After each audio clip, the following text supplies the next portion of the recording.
नमस्कार, महाराष्ट्र कल्चर या यूट्यूब चॅनलवर आपले स्वागत आहे। आज आम्ही आलो आहोत सातारा येथील संगम माऊली या क्षेत्राला भेट द्यायला। तर चला आपण व्हिडिओला सुरुवात करूया।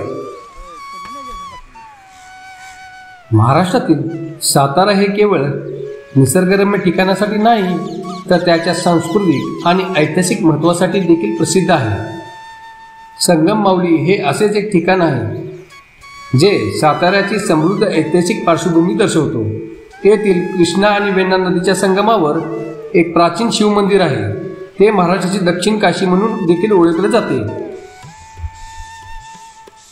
मंदिराला नदीच्या काठाने प्रवेशद्वार आहे आणि म्हणूनच मंदिरात प्रवेश करण्यासाठी मोठ्या दगडी पायऱ्या आहेत। डाव्या बाजूला प्रवेशद्वारावर एकाच दगडात कोरलेले सुमारे 55 ते 60 फूट उंच एक मोठी दीपमाळ आहे, ज्यामध्ये तेलाचे दिवे लावण्याची व्यवस्था आहे।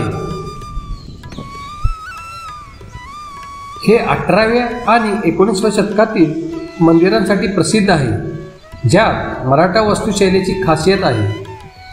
हे पेशवेकालीन लोकप्रिय राजकीय आणि आध्यात्मिक सल्लागार रामशास्त्री प्रभूणे यांचे जन्मस्थान असल्याचे मानले जाते।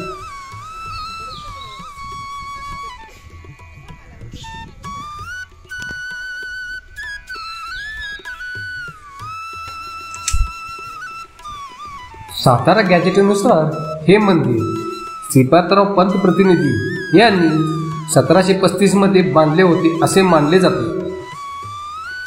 बहुतेक शिवमंदिराप्रमाणे प्रवेशद्वारावर भगवान शिवाकडे तोंड असलेले नंदी आहे, तथापि येथील नंदी लगेच भक्तांचे लक्ष वेधून घेते, कारण ती प्रचंड आहे आणि अष्टकोनी शिखर असलेल्या नाडी मंडपात आहे।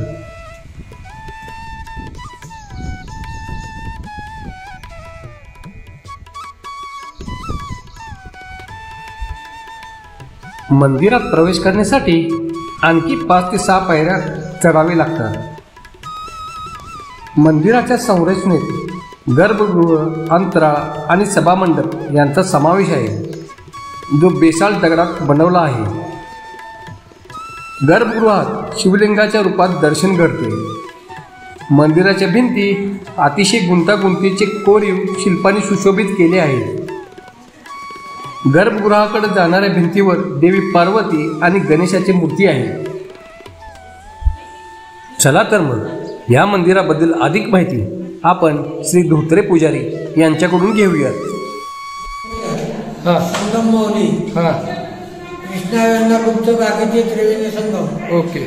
कृष्णेच्या पलीकडे ते रामेश्वर, बिल्बेश्वर, 2 नदीच्या मध्ये संगमात्मध्ये संगमेश्वर, काशीश्वर, अमृतेश्वर, कुंडलिकेश्वर, रामेश्वर, सगुनेश्वर 7 मंदिर आहेत शंकराची।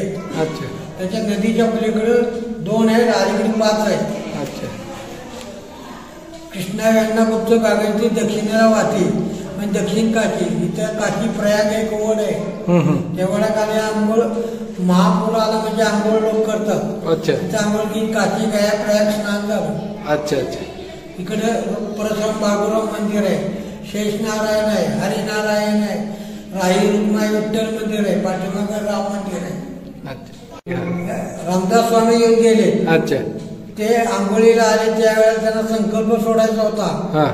त्यावेळेला त्यांनी ब्राह्मण बोलवले। ब्राह्मण बोलल्यानंतर त्यांना दक्षिणा द्यायची म्हणून त्यांनी नदीतले गोटे उचलून त्यांच्या ताटात दक्षिणा ठेवली। अच्छा। आणि सांगितलं ते तुमच्या घरी गेल्यावर देवाऱ्यात ठेवा। अच्छा। त्यातले काही ब्राह्मणांनी टाकून दिली, काही ब्राह्मणांनी देवाऱ्यात ठेवली। ते सोन्याचे दगड झाले। अच्छा। सोन्याचे दगड झाले तर परत ते महाराजांच्याकडे गेले, आम्हाला दक्षिणा द्या परत। ते म्हणजे 100 वर्षाने कपिलषष्ठीचा योग आला म्हणजे मी आंघोळीला येईन त्यावेळेला तुम्हाला परत दक्षिणा देईन। अच्छा। मंदिराचे बांधकाम दगडी आहे। तारकाकृती असणारे त्या मंदिराचे गर्भगृह, अंतराळ आणि सभामंडप अशी रचना आहे। मंदिराची रचना 50 फूट लांबी आणि 20 फूट रुंदीची आहे। गर्भगृहातील शिवपिंडीवर पितळेचे आवरण आहे। गर्भगृहाच्या उंबरठ्यावर कीर्तिमुख कोरलेले आहे.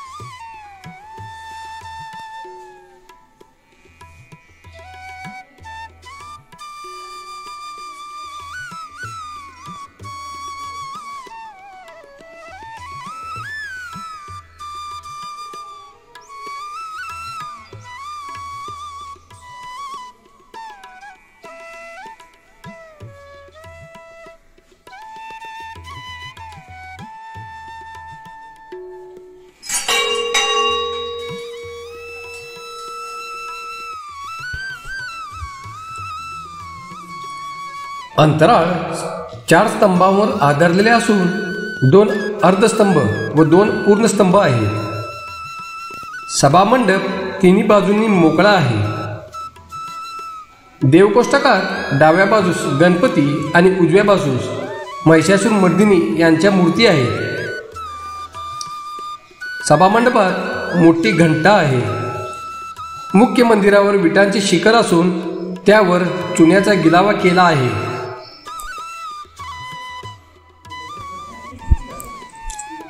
शिखराला अनेक देवकोष्टके आहेत. मंदिरासमोर नंदी मंडप आहे. त्यावर अष्टकोनी शिखर आहे.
मंदिराच्या उत्तर आणि पश्चिम बाजूला ओवऱ्या आहेत. त्याचा उपयोग यात्रेकरूंना राहण्यासाठी आणि स्वयंपाकासाठी होतो. कृष्णा वेण्णा उत्सव दरवर्षी माघ महिन्यात होत असतो. हे मंदिर राज्य संरक्षित स्मारक आहे.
छत्रपती शाहू महाराज, संभाजी महाराजांचे पुत्र आणि शिवाजी महाराजांचे नातू यांची समाधी आपण माहुली येथे कृष्णा नदीच्या काठावर पाहू शकतो. समाधीवर 2 शिवलिंग आहेत.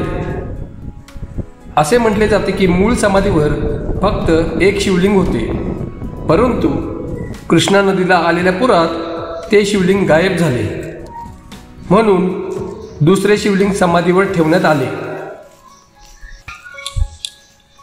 परंतु काही काळानंतर जवळच्याच परिसरात मूळ शिवलिंग सापडले, म्हणून ते देखील समाधीवर ठेवण्यात आले आहे.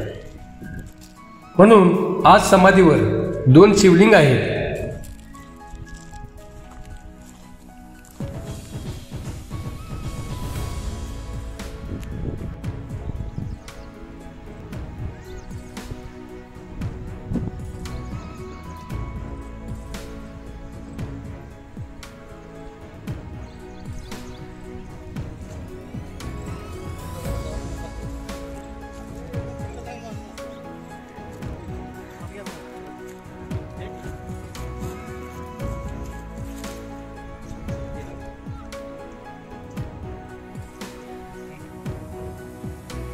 जर तुम्हाला आमचा व्हिडिओ आवडला असेल तर लाईक, शेअर, कमेंट आणि सबस्क्राईब करायला विसरू नका. धन्यवाद.